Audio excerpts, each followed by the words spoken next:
So, you've got fast cars, then you've got supercars. And above them all, you've got hypercars, machines that stretch the limits of physics, science, and common sense. But at the very top of that world, two names stand alone. Two manufacturers obsessed with speed, engineering, and rewriting the record books every time they release a new model. One comes from France, a brand older than most countries. The other, a rebellious Swedish newcomer that refuses to play by anyone's rules. Today, we're answering the ultimate question: Koenigsegg versus Bugatti. Who truly builds the best hypercar on Earth? We'll break them down on top speed, attainability, track performance, pedigree, and the future of both brands. Two companies, 5 rounds, one winner. Buckle up, because things are about to get very fast. If there's one category where these two manufacturers have gone to war again and again, it's top speed. And to understand the rivalry, we need to rewind. Way back to when the idea of a 250 mph car sounded like science fiction. In the early 2000s, Bugatti struck first with the Veyron, a $1 million masterpiece with a quad-turbocharged W16. It bulldozed past the legendary McLaren F1 and set a new benchmark: 253 mph. At the time, many believed this number was untouchable. But Koenigsegg? They were just getting started. In 2005, the Swedish underdog showed up with the CCR, pushing past 240 mph at the Nardo Ring, an early sign that Bugatti wouldn't hold the throne forever. But Bugatti fired back again in 2010 with the Veyron Supersport, hitting 267 mph and cementing its dominance. Koenigsegg, however, wasn't intimidated. In 2017, they unleashed the Agera RS, a twin-turbo V8 monster producing 1,341 horsepower. On a closed Nevada highway, it averaged a staggering 277.8 mph, making it the fastest production car in the world, officially. But Bugatti wasn't done. Their response? The Chiron Supersport 300+. With 4 turbos force-feeding its W16, it roared to 304 mph in a one-way run, an unofficial record that shattered the 300 nm barrier and shook the world. It wasn't validated for the production record, but it proved one thing: Bugatti still had the firepower to push boundaries. So where does that leave us? Officially, Koenigsegg holds the production car crown. Unofficially, Bugatti has broken the mythical 300 mph ceiling. In the realm of pure straight-line lunacy, both brands have rewritten history, and they're not done yet. Both Bugatti and Koenigsegg build hypercars people dream about. But dreaming about them is usually the closest anyone gets. These cars aren't just fast, they're rare, expensive, and incredibly difficult to acquire. But when it comes to attainability, each brand takes a very different approach. Let's start with Bugatti. With over a century of history and multiple production runs, Bugatti has built more cars, more trims, and more models than Koenigsegg ever has. You won't find them on everyday listings, but if you stroll into Bugatti's London showroom, they'll actually let you touch the cars. You can sit inside a Chiron, take a photo, breathe the same air as a $3 million machine. Sure, buying one is another story, but Bugatti embraces the idea that its fans keep the brand alive. Then there's the used market. A cheap Veyron still sits at around $1 million, but older Bugatti classics like the Type 40 occasionally dip into the $200K range. No AC, no radio, no windows, but it carries the badge. For some collectors, that's enough. Koenigsegg, meanwhile, plays a different game. They barely make any cars at all. The Agera RS, just 25 units. The 1.1, 7 units. Add up every Koenigsegg model ever built, from the CC8S to the Regera, and you still barely pass 150 cars total. Their buying process is hands-on, personal, and deeply customized. Owners visit the factory, meet designers, choose colors, approve carbon weave patterns, an entire luxury journey before the car even turns a wheel. But that exclusivity comes at a cost. Fewer cars, fewer listings, and almost zero availability. Many Koenigseggs sell out before production even begins. So which brand is more attainable? Bugatti gives you more models, more access, and more ways into ownership. Koenigsegg gives you scarcity. Extreme, unparalleled, almost unreachable scarcity. When it comes to raw, straight-line speed, both of these brands have traded knockout punches for decades. But on the track, that's a completely different battlefield. One that exposes handling, balance, braking, reliability, and engineering finesse. Bugatti has racing DNA deep in its history. They won Grand Prix races and conquered Le Mans back in the 1930s. But in the modern era, Bugatti hypercars haven't exactly dominated the world's most challenging circuits. The Veyron, for example, lapped the Nürburgring in 7:40, a time comparable to a stock BMW M5. Powerful, yes. Track weapon? Not exactly.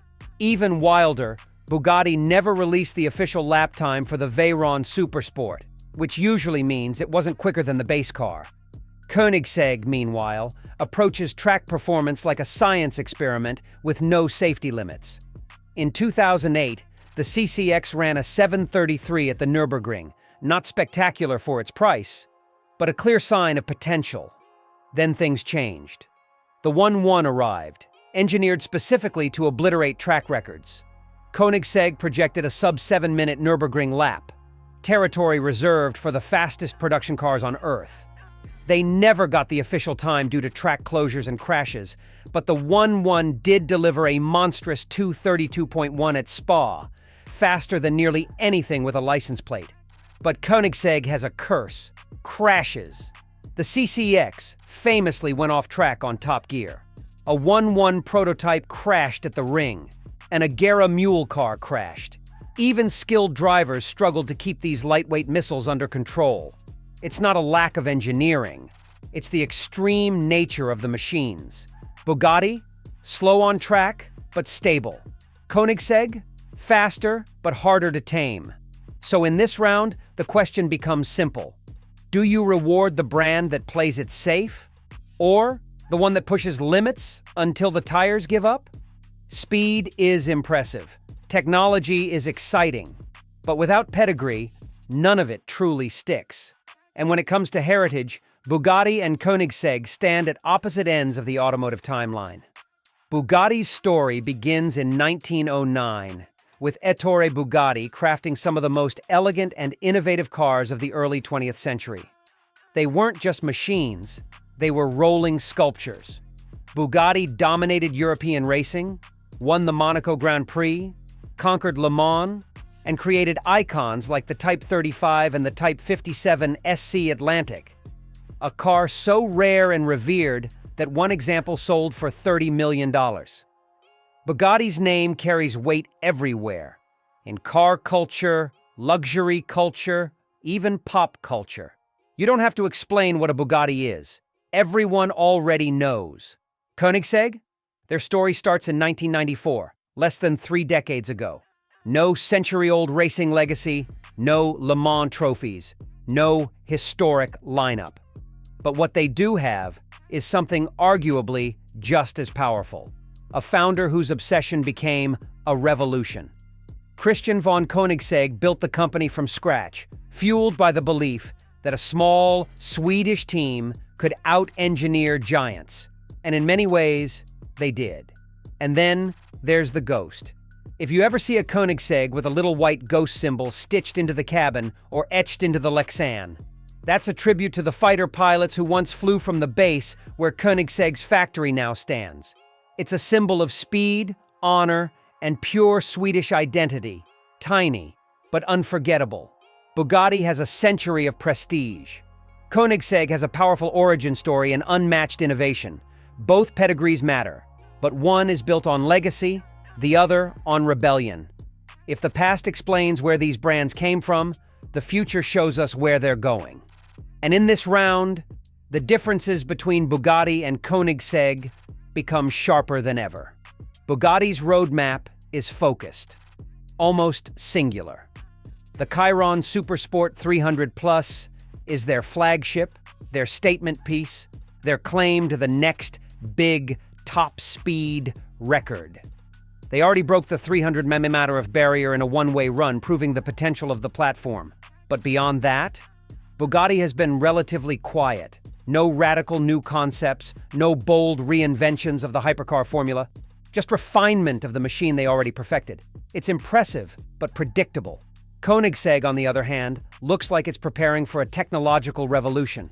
The Jesko is split into two forms: the Jesko Attack, aimed at smashing track records, and the Jesko Absolute, engineered purely for straight-line destruction. Koenigsegg claims it can theoretically reach 330 mph, numbers that feel more like aerospace testing than automotive design. And then there's the Gemera, the world's first Mega GT, a four-seat hypercar with a three-cylinder twin-turbo engine making 600 horsepower by itself, plus 3 electric motors pushing the total to an absurd 1,700 horsepower. It's all-wheel drive, mid-engined, and somehow practical enough for 4 adults and luggage. Only Koenigsegg would dare to build something this insane, and then make it real. Bugatti has the proven speed. Koenigsegg has the wild innovation. One brand is refining the art of hypercars. The other is reinventing what a hypercar can be. And that brings us to the end of our 5-round battle. 2 companies, 2 philosophies, 1 incredible rivalry. And there you have it. 2 titans of speed, innovation, and engineering brilliance going head-to-head. Bugatti, the historic master of luxury and brute force power. Koenigsegg, the fearless challenger rewriting physics 1 invention at a time. Round after round, each showed its strengths. Bugatti with heritage, refinement, and verified record-breaking speed. Koenigsegg with groundbreaking design, wild innovation, and that relentless hunger to push beyond what anyone thought possible. Whether you prefer the precision of French engineering or the rebellious genius of Swedish craftsmanship, one thing is undeniable. No rivalry in the automotive world pushes technology forward quite like this one. Thanks for watching. If you enjoyed this deep dive, hit that like button, subscribe for more insane comparisons, and let us know which brand you think owns the future. This is Koenigsegg versus Bugatti, and the battle is far from over.